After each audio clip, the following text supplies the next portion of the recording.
First, I have never been accused of political expediency. I don't do that. Probably gotten me in some trouble, Senator.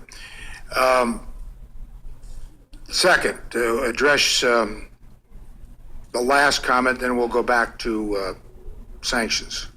I've already said I regret referencing the Jewish lobby. I should have said pro-Israel lobby. I think it's the only time on the record that I've ever said that. Now, you all have done a lot of work with my record, and yes, it's appropriate, by the way.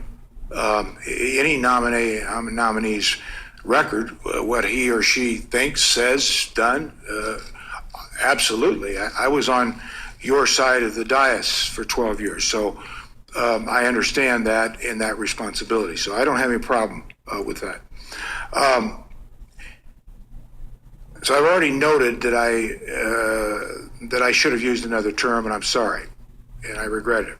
On the use of intimidation, I should have used influence.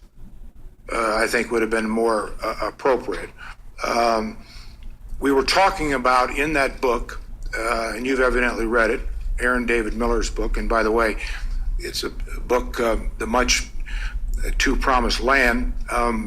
He has spoken out directly over the last few weeks, written an op-ed about my position because it's gotten some attention, as you've noted. It's been quite favorable to me, and said much of that was taken out of context, and he was offended by it. Those were his words. Those of you who know something about Aaron David Miller know that he is Jewish. He is a highly respected individual who has counseled presidents and secretaries of state. He also says in that interview, which is a fairly short interview, he mentions that I am a strong supporter of Israel.